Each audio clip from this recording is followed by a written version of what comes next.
Advanced Studio Classroom is on the air.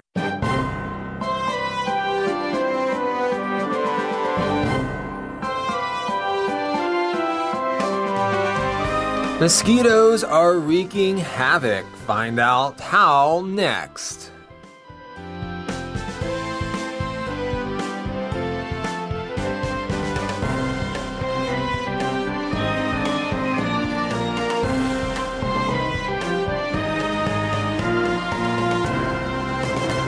Hello everyone, you are listening to Advanced Studio Classroom. My name is Brandon and I'm your host for today. As we begin our Newsworthy Clips article on page 30, it's July 18th and we are so happy that you have joined us today.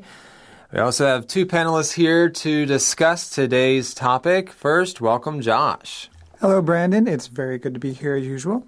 And we also have Rebecca Kraninski. Welcome, Rebecca. It's great to be here. It's great to have both of you here on the program. What is our topic today, Josh? Well, how mosquitoes can wreak havoc or cause many, many difficult problems in a lot of different areas. We're specifically talking about two diseases, and we're focusing on really even more on one, this Zika virus that many of you may have heard of. It's a Zika disease study is what we're talking about. But before we get more into our actual article, we want to talk about mosquitoes in general. Don't you all just love mosquitoes? Yeah? Josh, how about you? Well, we have a sort of an expression when you ask a question and there's no answer, and it's crickets and tumbleweeds, which means that you don't get any response. You just hear like the sounds of the insects in the background. I think I get that a lot. Yeah, and crickets make a nice sort of like chirping sound, but mosquitoes make an awful like whiny, buzzy sound. It's really terrible to wake you up in the middle of the night. Well, yeah, it is. And, you know, I've had a big mosquito problem recently in my apartment. I'm not sure why that is. So I've gone out to the store. I bought the things you plug into the wall that, the liquid that's supposed to repel the mosquitoes. I've got the racket. My next move is to get a mosquito net, I guess. I think it is helping some.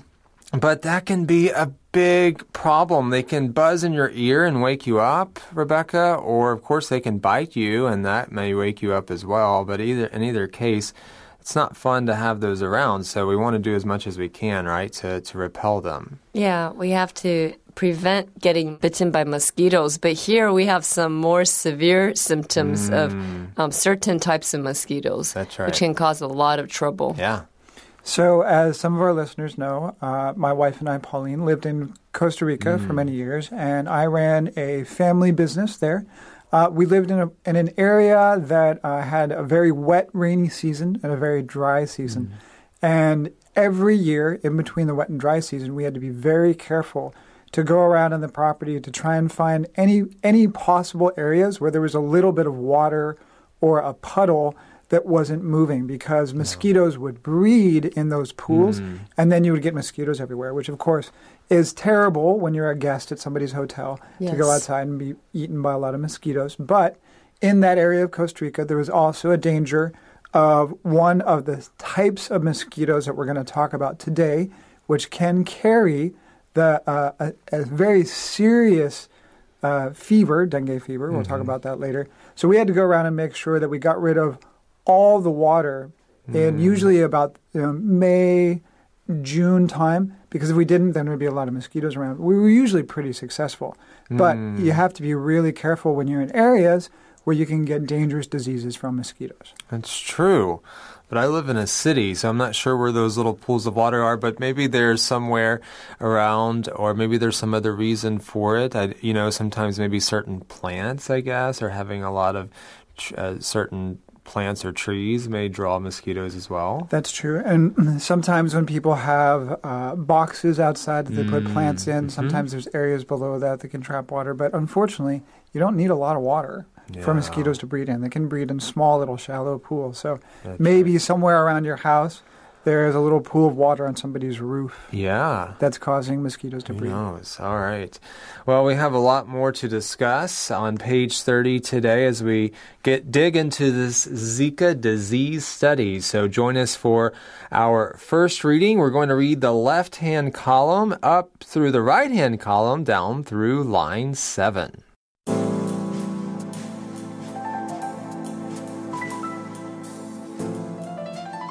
Zika disease study. As scientists continue to study the relatively novel Zika virus, researchers have found that children with a history of prior dengue infection had a significantly lower risk of being symptomatic when infected by Zika, according to a study in Nicaragua of more than 3,000 children. Experts had worried that prior dengue infection could worsen Zika disease, but the new findings published in the journal PLOS Medicine suggest that prior dengue immunity in children may protect against symptomatic Zika, which can cause fever, rash, joint pain, and red eyes. Zika and dengue are closely related and cause similar symptoms. Both viruses are spread primarily through the bite of an infected Aedes aegypti mosquito, though Zika can also be transmitted by sex and through blood transfusions. There is no treatment or vaccine for Zika or dengue, but dengue virus has been entrenched in the Americas for decades, while Zika was not reported in the region until 2015. Since then, scientists have been studying Zika disease, which causes symptoms in about 1 of 5 people who are infected.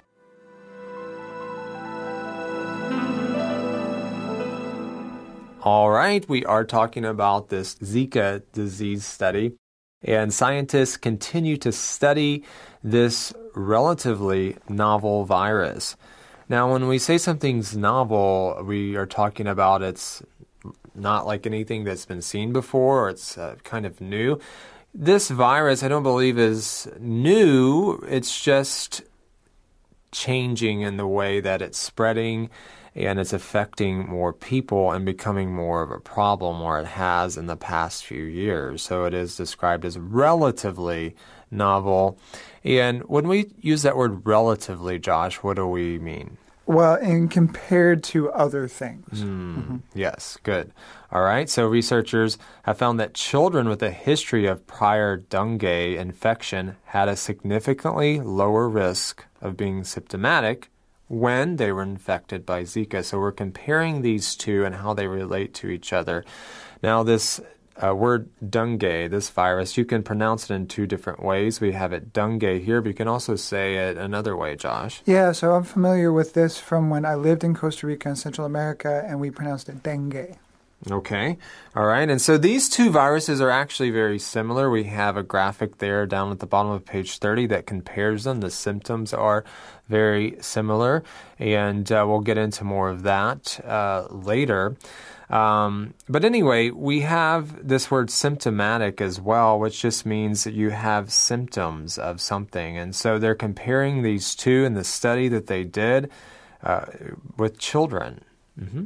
Yeah, this is really interesting, and I did not know this. So what it's saying here is that for children that they studied that had dengue fever in the past, those kids, when they were infected by the Zika virus, wouldn't show symptoms, right? So that their rashes wouldn't be as bad, their fevers wouldn't be as bad, which is very interesting. Right, at least some of them. And so they want to, start asking questions. Why is that, right? And so experts had worried that actually prior dengue infection could worsen Zika disease. But that really wasn't the case for some of these kids, Rebecca. Well, the case was the exact opposite. The kids who had dengue fever before, they actually showed less symptoms. They were not as sick as the other kids. Right, which is quite surprising. That's why it's in our Newsworthy Clips article, because this is not what you would expect. So it is news. So they published this in a journal, PLOS, or PLOS Medicine. And so if you want to find out more, you can go there.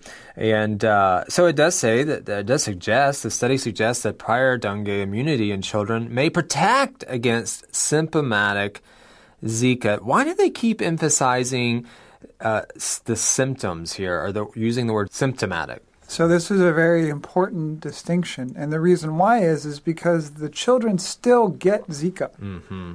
They just don't have as many effects, so the effects aren't as bad. So it doesn't mean that you're immune to the virus.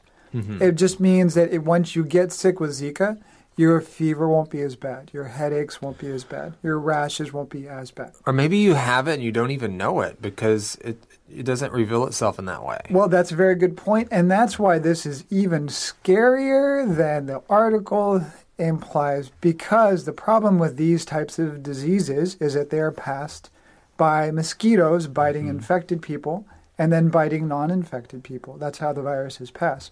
So if you have someone who is very sick with dengue or very sick with Zika, you know to keep them away from mosquitoes because those mosquitoes have a very good chance of spreading the disease.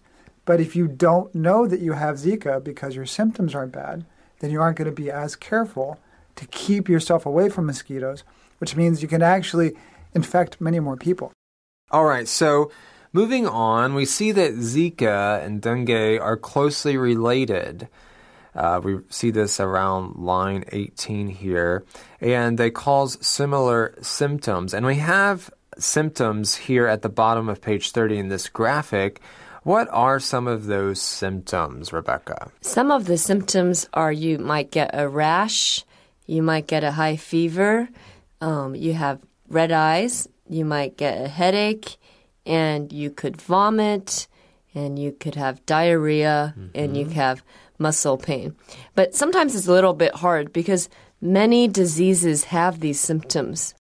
So you probably would need to go see a doctor to make sure that you have dengue fever or you have the Zika virus other than another disease that has similar symptoms. I think that's a good recommendation to see a doctor. Don't just go to something like WebMD and plug in all of your symptoms, and because sometimes, even reading a list of symptoms, you think, oh, do I have that disease or this disease, right? And so it's important to seek counsel from a doctor.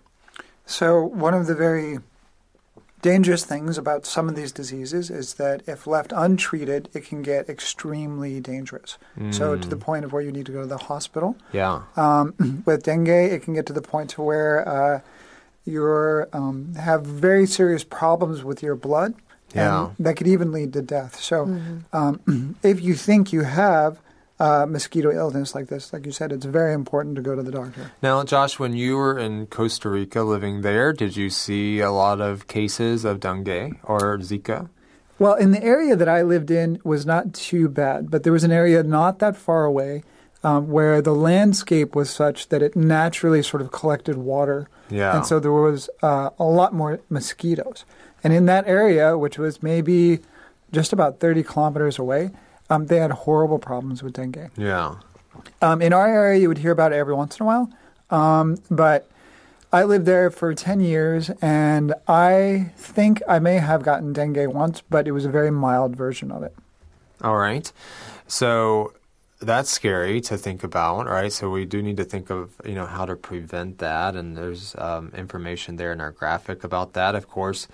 The type of clothes that you wear, wearing long sleeves and pants, especially if you're out in the woods, jungle or forest, making sure those puddles of water, you kind of take care of those. Don't leave those lying around if there's something you can do about it. And also repellent, right? Take a can of spray repellent with you, and just be mindful of that if you are outdoors, especially this time of year. It is summertime, and so we need to be careful of that. Well, these viruses are spread primarily through the bite of a certain type of mosquito. We have the scientific name there, and so that's the mosquito that infects people. And Zika, though, can also be transmitted through sex and through blood transfusions. What is a blood transfusion, Rebecca? Well, a blood transfusion is basically, for example, you might be in a surgery in the hospital and you need more blood. So they take someone else's blood. Of course, this blood has already been treated by the hospital. It's been cleaned, and then they will give you the blood because you don't have enough blood on your own. So you take somebody else's blood. Okay, and so that's good to know as well that in that case it's not just through mosquitoes, although, of course, I'm sure that's primarily transmitted through mosquito bites. At the top of the next column, we learn that there is no treatment or vaccine for Zika or dengue, and that's unfortunate, right? We hope that we can have a vaccine for that, but so far they don't. But dengue virus, it's been around for a while, hasn't it? At least in the Americas, Josh. Yeah, here it says that it's been entrenched in the Americas for decades. So it's been very solidly a part of the Americas for a long time.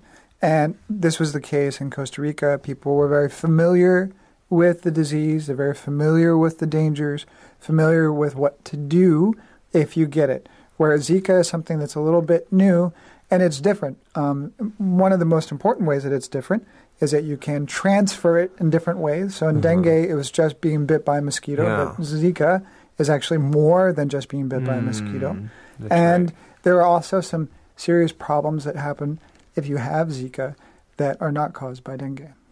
All right. Yeah, Zika is newer in the Americas. I don't think it's necessarily new in general, but especially to the Americas. It was just reported in 2015, so not that long ago. So you can imagine when you have a disease that you're not accustomed to, people are not ready for that. And if it's widespread, that can cause lots of problems. So since 2015, scientists have been studying Zika disease, which causes symptoms in about 1 of 5 people who are infected. So again here, not everyone who is infected sees the symptoms. And so that's something to be aware of as well. Well, we have more to discuss regarding Zika. So we're going to go to our next reading. We'll just read down through the rest of the column, and then we'll come back to discuss.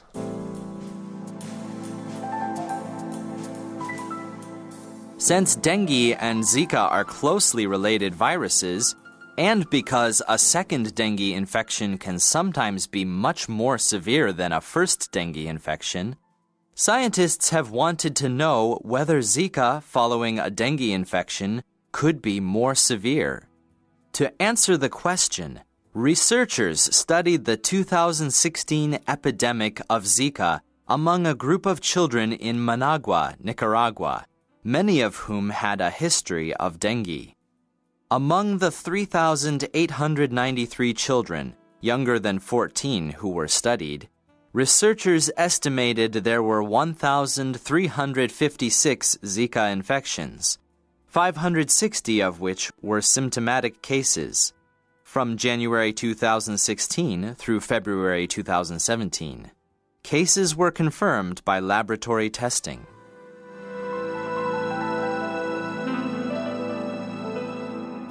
Okay, so there's something important to know here about dengue fever, and that is if you're infected a second time, it can sometimes be much more severe, and I've heard of this. I have a friend who was infected, and he was really afraid of getting that a second time because it could even, cause death, right?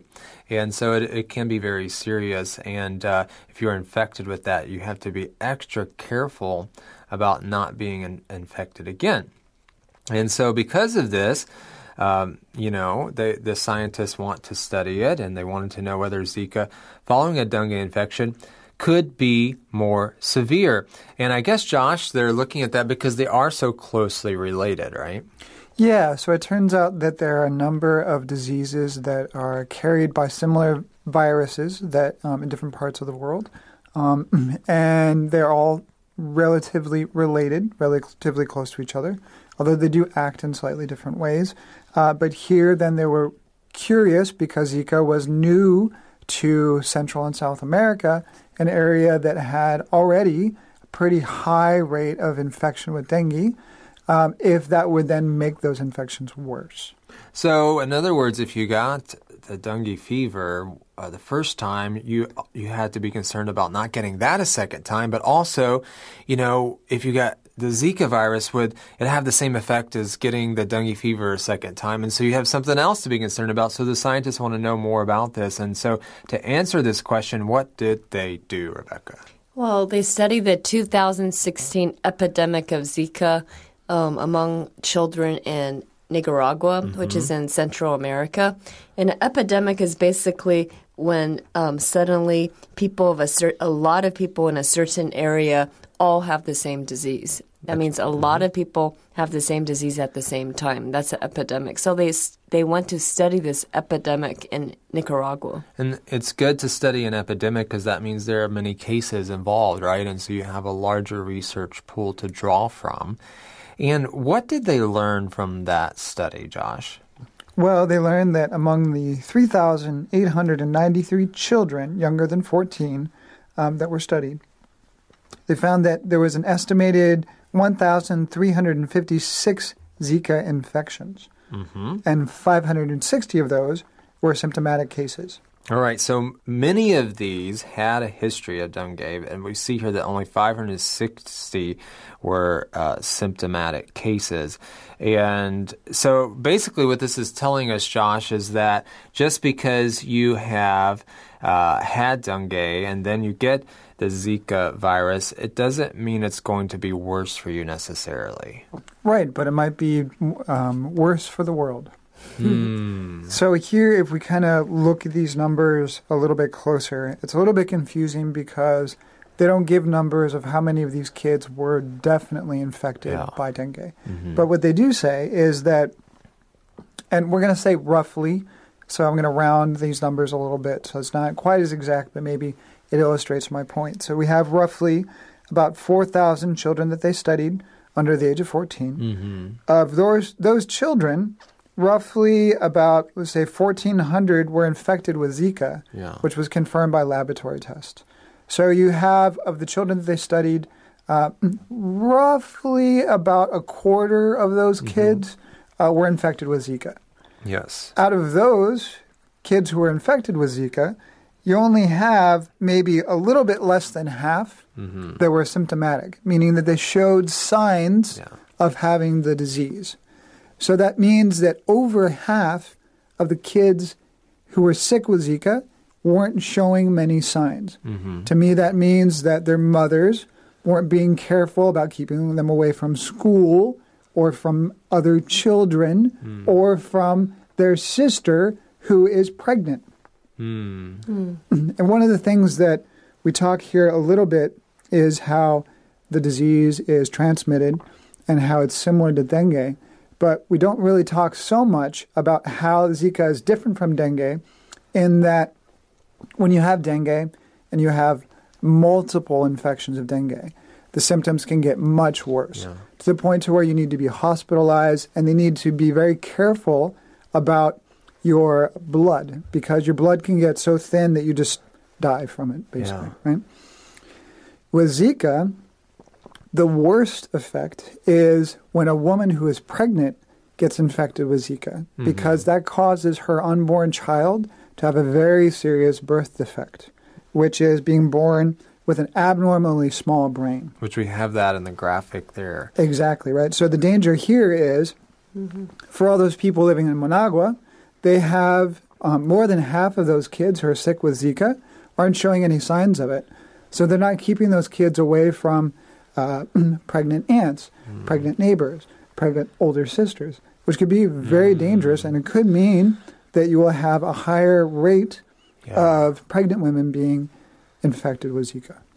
Josh actually makes a very good point. I think this is one of the scariest things about the Zika virus is someone who is infected with the Zika virus, once they have a baby, the baby will have a serious birth defect.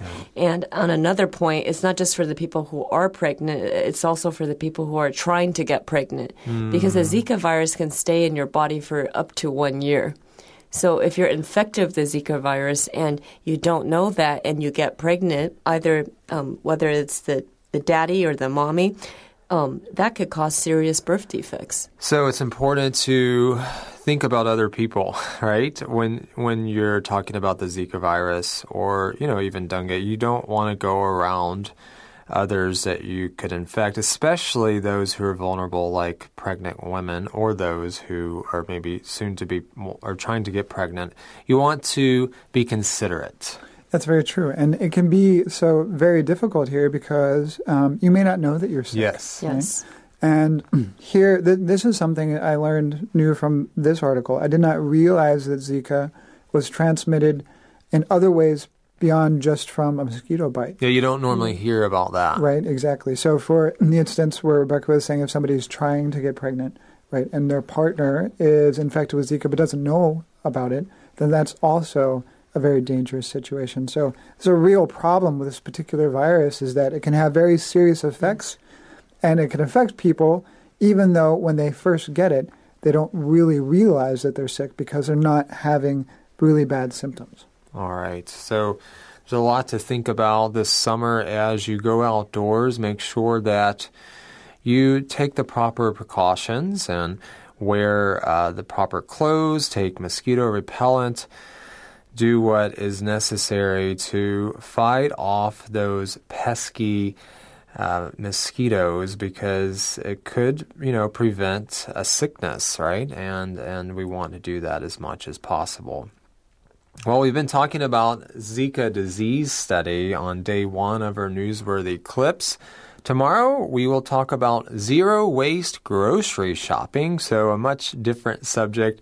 And on day 3, we will be talking about a health-related subject, but also technology as well. So a lot more to discuss in this month's Newsworthy Clips article. We thank you all for joining us, and panelists, thanks for joining us and giving us insights today. Will you come back tomorrow? Yes. Definitely. All right. Thank you, Josh and Rebecca. We appreciate you being on today's program. Be sure to check out our Topic Talks videos. Just scan the QR code there at the top of page 30 where you can see introductions, insights, and features related to all of our articles this month. Also go to our website, studioclassroom.com, where you can view them there as well. And please write into us and let us know your thoughts about today's topic or any topic this month. Write into us at advanced@studioclassroom.com. That's advanced@studioclassroom.com. And maybe your feedback will end up on our feedback page in the magazine. Well, thanks for joining us today. Until tomorrow, this is Brandon, Rebecca. And Josh. saying goodbye. Goodbye. Bye.